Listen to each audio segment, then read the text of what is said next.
ब्रह्मचर्य रक्षा के लिए पहला तो ये निश्चय करना होगा कि आपकी वीर में महत्व बुद्धि हो जाए। जिसे आप व्यर्थ समझ रहे हैं वो बहुत बड़ी जीवनी शक्ति है। चाहे जितना आप उसको निकालते रहे, आपको सुख कभी नहीं मिलेगा, दुख बढ़ता चला जाएगा। और आप थोड़े दिन ब्रह्मचर्य रह के देखिए, जब आप ऐसी क्रियाओं से युक्त होने के बाद ब्रह्मचर्य रहेंगे तो कुछ समय तक आप बिल्कुल ब्रह्मचर्य नहीं रह पाएंगे। पहले समझ लीजिए, स्वाभाविक आपका वीर स्खलित होता रहेगा बिना किसी चेष्टा के, कई तरह से। अब आपको घबराना नहीं, पर कोई क्रिया नहीं करनी है और संयम से रहना है। ये जितनी बातें पीछे कही गई कि ये नहीं देखना, ये नहीं सुनना, कुछ दिन बाद आप देखोगे कि आपका ब्रह्मचर्य रुकने लगा है, लंबा अंतराय करने लगा है।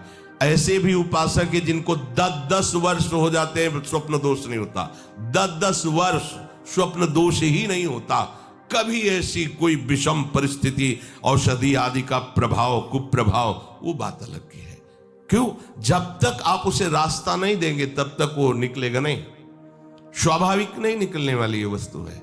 स्वाभाविक तो कभी ऐसे ही, अगर आपने शुरुआत से कभी भी ऐसी कुछ चेष्टा नहीं की है तो ये अपने आप में समर्थ, जो आसनों पे बैठने के लिए कहा जाता है, इससे सुषुम्ना नाड़ी खुलती है और ब्रह्मचर्य ऊर्ध्वगामी होने लगता है। ऊर्ध्वगामी ब्रह्मचारी साक्षात भगवत स्वरूप हो जाता है, उसे ज्यादा प्रयास करना नहीं पड़ता है। वो चाहिए कि सजना धजना छोड़ दे, शरीर का श्रृंगार करना छोड़ दे। भगवत कृपा से अपना तो सहज श्रृंगार रजरानी जी हैं। ये जो ब्रह्मचर्य की पुष्टता के लिए आवश्यक है उसको समझिए। शरीर में सजाना वो बंद करे, चाहे गृहस्थ हो चाहे विरक्त। वास्तविक जो सौभाग्य चिन्ह है वो श्रृंगार के लिए नहीं करते, वो तो वास्तविक सौभाग्य चिन्ह है। आप कहीं भी आ जा रहे हैं, अपने सौभाग्य चिन्हों को धारण करें, पर अपना श्रृंगार करें। गृहस्थ है तो केवल पति के निमित्त से, प्रदर्शन की वृत्ति नहीं होनी चाहिए। क्यों? किसको दिखाना है? हमें कोई देखकर आकर्षित हो ही ना, केवल मेरा पति आकर्षित हो हमारा। क्योंकि उपासना का मार्ग गृहस्थ धर्म में ऐसे चलता है। चाहे वो स्त्री हो या पुरुष हो, किसी को लुभायमान करने की कोई भी चेष्टा ना करे। नहीं, वो लुभायमान होगा कि नहीं, तुम भ्रष्ट हो जाओगे, तुम नष्ट हो जाओगे। ये जो कपड़ा है ये हमारे ब्रह्मचर्य के लिए बहुत सहायक है। ऐसे कपड़े नहीं पहनने चाहिए जिनके दर्शन से कामुकता पैदा। यहां फटे कपड़े, बोले आज की नई फैशन चली है, चाहे जितना बढ़िया वो पैजामा हो, उसे पैंट जीन्स जो भी कहते, उसको काट के पहनना पड़ता, फाड़ के 2-4 जगह। वाह क्या बढ़िया बात है। जरा सा फट जाता था तो सिला जाता था, आज फाड़ के पहना जाता है। इसको बड़े आदमी कहते हैं। जितना जो फटा पहने हो, हाँ देखो कैसी बुद्धि विपरीत होती चली जा रही। उसे वीआईपी कहते हैं, जो जितना कम कपड़ा जो करे करे, भगवान उनकी रक्षा करे। आपको उपासक हो, आपको ऐसे कोई भी अंग प्रत्यंग में वस्त्र धारण नहीं करने जिनके दूसरों को देखने से मन मलिन हो और अपने अंदर शरीर राग बढ़े, ऐसा नहीं करना। ब्रह्मचर्य रक्षा के लिए सरल जीवन होना अत्यंत आवश्यक है। विलासिता से बचा जाए। ऐसे सुगंधित तेल लगाना, फुसफुस डाल के चलना, श्री जी का प्रसादी इत्र मिले तो ठीक है, नहीं होता नहीं खुशबू है। अरे दुर्गंध इससे नहीं ढकेगी, तुम्हारी फुसफुस से। तुम्हारी वासना ही दुर्गंध है। वासना को हटाओ और उपासना को बैठा लो, तुम्हारी सुगंध से संपूर्ण देश पवित्र हो जाए। सतरति सतरति सा लोकांतर। तुम स्त्री पुरुष नहीं हो, भगवान के निज अंश हो, समझो। सच्चिदानंद प्रभु के अंश होकर देह राग में कैसे तुम भ्रष्ट होते जा रहे हो। जिसे ब्रह्मचर्य रहना, उसे नित्य सत्संग सुनना चाहिए। सत्संग ही एक ऐसा है जो तुम्हें उठा सकता है। संसार में आज तक किसी की भी उन्नति हुई है तो उसे सत्संगी कहते हैं। कहीं भी देख लो, गोस्वामी जी ने इसीलिए लिख दिया है, मत कीरति गति भूति भलाई, जब जे जतन जहां जे पाई, सो जानो सत्संग प्रभाव, लोकों वेद न आनो पाओ। और ब्रह्मचर्य रहने के लिए कम से कम 2 बार सर्वांग स्नान अत्यंत आवश्यक है। अगर आप सोच कई बार जाते हैं, कोई ऐसी परिस्थिति आ जाती है तो कमर से स्नान कीजिए, पर 2 बार तो स्नान होना ही चाहिए आपके शरीर का। उससे ब्रह्मचर्य को सहायता मिलती, शरीर की गर्मी नष्ट होती है और हमारे भाव में भी पवित्रता आती है। 2 बार स्नान करने से शरीर की गर्मी नष्ट होती है। ये महकुआ साबुन और वो जो लगा के जरूरत नहीं है। अगर आपको शरीर को स्वस्थ रखना है तो आप रगड़ करके ऐसे ही नहाइए। ये जो रज हम लगाते हैं ना, ये अपने आप में बहुत सामर्थ्यशाली है। जब आप नहाओगे तो जो रज लगी ना, वो और छिद्रों को साफ कर देगी।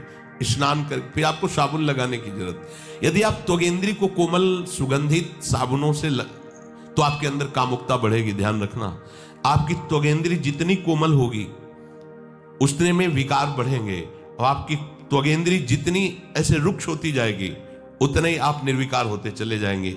इसका बहुत बड़ा असर होता है।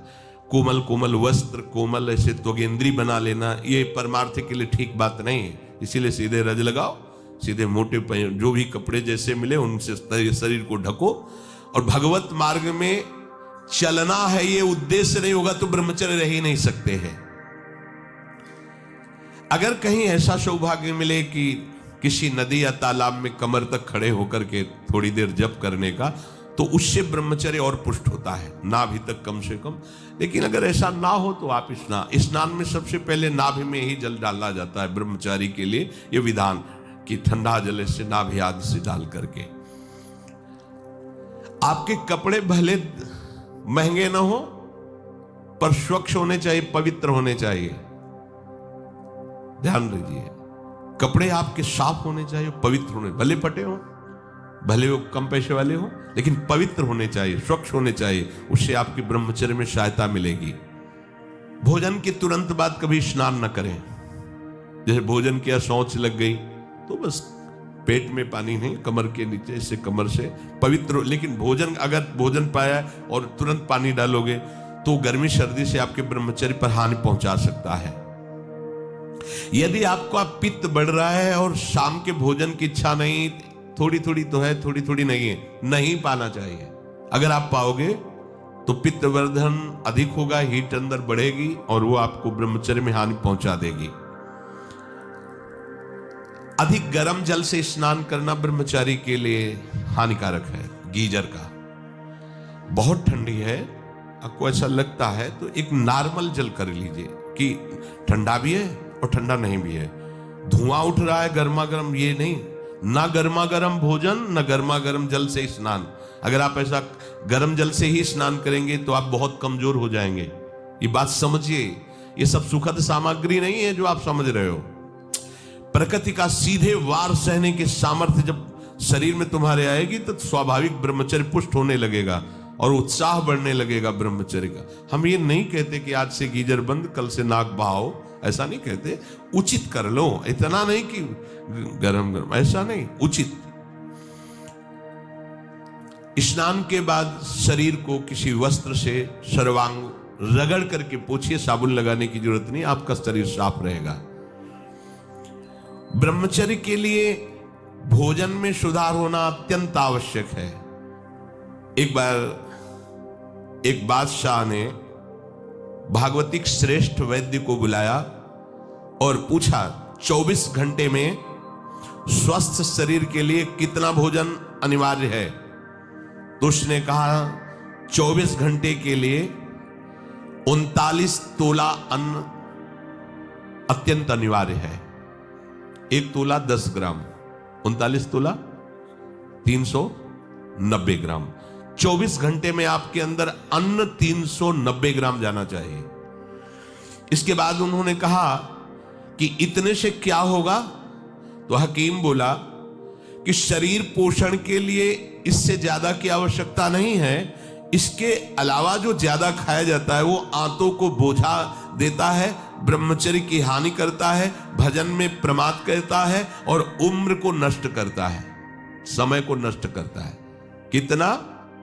390 ग्राम 24 घंटे में, मतलब 2 रोटी 1 कटोरी दाल, बस, या आधा कटोरी दाल, आधा कटोरी सब्जी। ये स्वस्थ शरीर के लिए चाहिए, ये कोई साधु का आहार नहीं, ये स्वस्थ शरीर के लिए। बादशाह को उत्तर दिया उस भागवतिक वैद्य ने कि 39 तोला अन्न की केवल आवश्यकता है। देखो, इस पे विचार करो भाई। 390 ग्राम 24 घंटे में अन्न जाना चाहिए। इसके बाद थोड़ा दूध हो गया, थोड़ा पानी हो गया।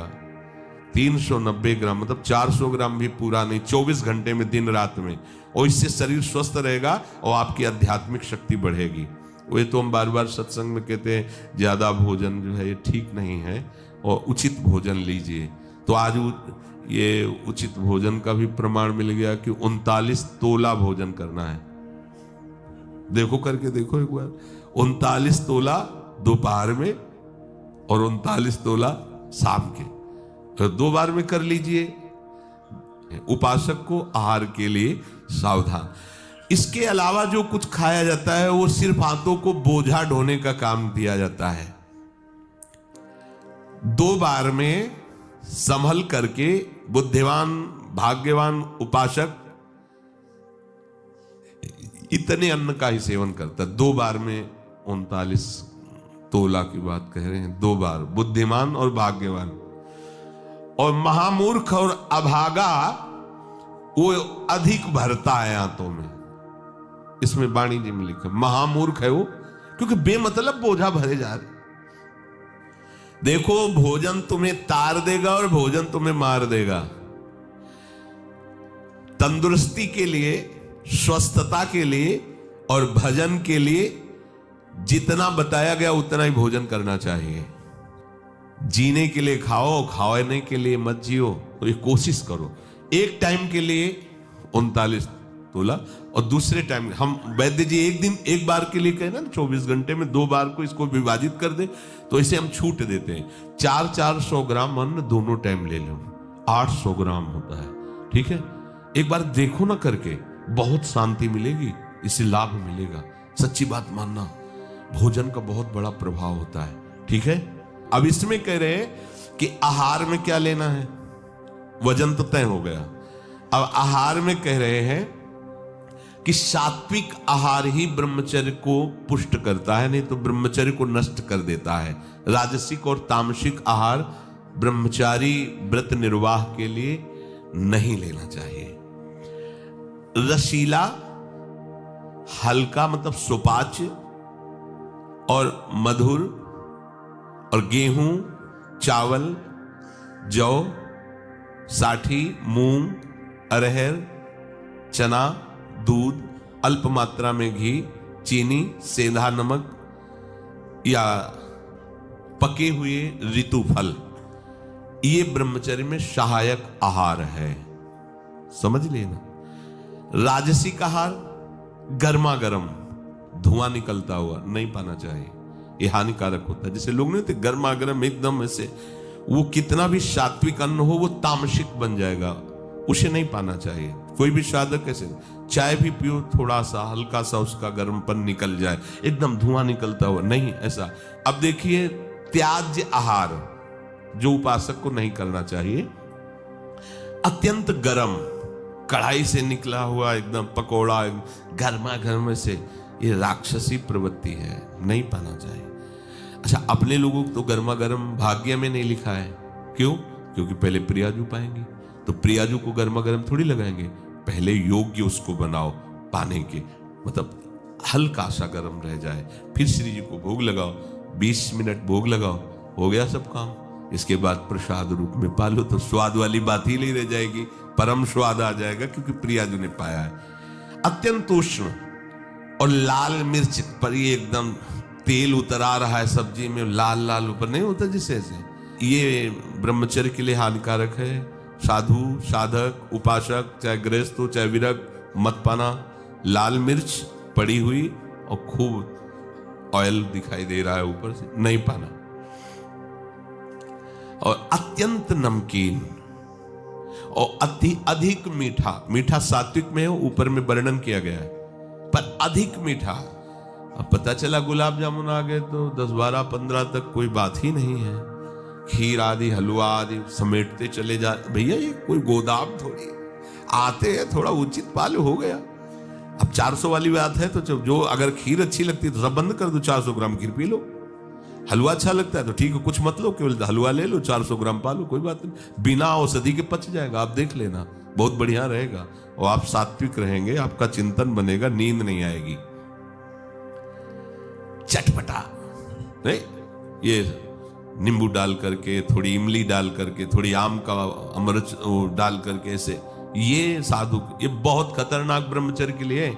आम का आमचूल, इमली, ये बहुत खतरनाक है, बिल्कुल नहीं, अपने खान पान में इनका प्रयोग नहीं होना चाहिए। और अत्यंत तेल युक्त गरिष्ठ पूड़ी, कचौड़ी, मालपुआ और हींग पड़ा हुआ निषेध है। भगवत मार्ग में ये हींग को निषेध किया गया है। जो 4 जगह उस ब्रह्म हत्या को विभाजित किया गया, वो शास्त्र में पढ़ा। एक था मरुभूमि, ऊषर भूमि, दूसरा था वृक्षों में गोंद, तीसरा माताओं बहनों में मासिक धर्म, चौथा जल में फेन बुदबुदा। ये 4 जगह उससे विभाजित किया गया। ऐसे ही स्नान के लिए है कि जल में जब जाए तो ऐसे ऊपर की परत को ऐसे हटावे, भले कुछ नहीं, पर उसका सिद्धांत, तब डुबकी लगाए, दोनों हाथ से ऐसे करके फिर डुबकी लगाए। ऊषर भूमि में किसी भी मंगल अनुष्ठान के लिए निषेध किया गया है, और वृक्षों की गोंद परमार्थिक उपासकों के लिए निषेध किया गया है, इसीलिए इसमें हींग को भी निषेध कर रहे हैं।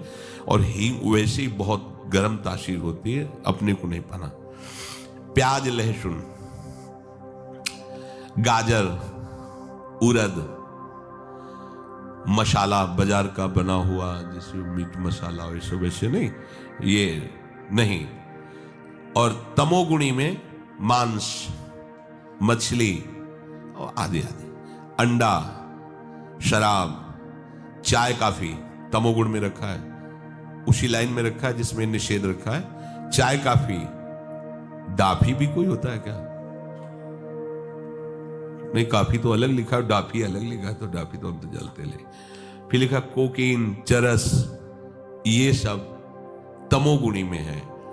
और घोर तमोगुणी बासी भोजन नहीं पाना चाहिए। से कल का बना हुआ रखा हुआ है, फिर आजकल चलता है ना कि उसमें बिजली वाली एक छोटा सा ऐसे आता है, उसमें ऐसे अंदर रख दो, गर्म हो जाता है।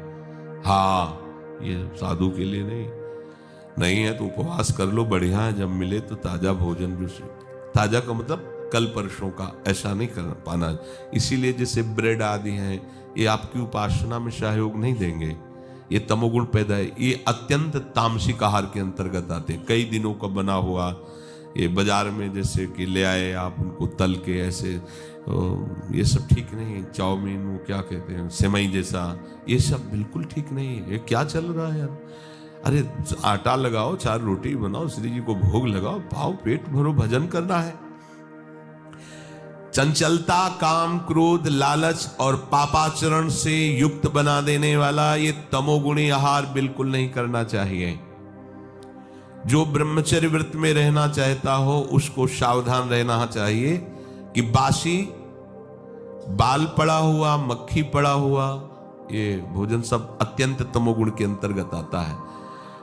दुर्गंध हो गया है या अपना वो स्वरूप बिगाड़ दिया है भोजन ने, फिर भी आप उसे भोजन, या घृणित निंदनीय पुरुषों द्वारा बनाया हुआ ताजा भोजन, घृणित आचरण वाला निंदनीय पुरुषों द्वारा बनाया हुआ ताजा भोजन, वो भी घोर तमोगुण होता है। अब पीछे शीशा में जो सामान है वो तो बढ़िया चमकती हुई, लेकिन पीछे कैसे बन रही है, कैसे तुम्हें पता चलेगा कि बनाने वाला कौन? बेचने वाला तो चंदन तिलक लगा के बैठ गया, सामने बॉक्स में बहुत अच्छी उसकी पोजीशन दिखाई दे रही भोजन की, लेकिन पीछे जो बन रहा है वो कैसा पुरुष बनाने वाला है। इसलिए उपासक को खास बात ध्यान रखनी चाहिए कि मांग के भले किसी के यहां से पालो, लेकिन बाजार का भोजन नहीं ठीक है। आप समझो इस बात को, एक दिन पाओगे, 10 दिन के लिए तुम्हारी बुद्धि बिगड़ जाएगी। तामसिक आहार राक्षसी बुद्धि पैदा करता है, राक्षसी बुद्धि। ऐसा रोगी, दुखी, बुद्धिहीन, क्रोधी, लालची, आलसी, दरिद्र स्वभाव, अधर्मी, पापाचरण, अल्पायु हो जाता है जो ये तामसिक भोजन करता है। तामसिक भोजन में एक बात फिर सुन लीजिए, बोले हींग, प्याज, लहसुन और मीट मसाला, मांस, मछली, अंडा, शराब, चाय, कॉफी, कोकीन, चरस, बासी आहार, रसहीन, गला हुआ, दुर्गंधित और घृणित निंदनीय पुरुषों द्वारा बनाया हुआ ऐसा भोजन तामसिक है। ये आपको ब्रह्मचर्य नहीं रहने देगा। दुखी, बुद्धिहीन, क्रोधी, लालची, आलसी, दरिद्र, अधर्मी, पापी और अल्पायु बना करके नरकगामी करेगा। ऐसे भोजन से बचा जाए। तो यदि हम ऐसे सावधानी से रहें तो भगवान कह रहे हैं प्रशांतात्मा विगतभिर ब्रह्मचारी व्रते स्थितः, वो भय रहित हो जाएगा, उसका हृदय परम शांत हो जाएगा और ब्रह्मचारी व्रत में स्थित हो जाएगा। शेष चर्चा आगे। श्री राधा वल्लभ।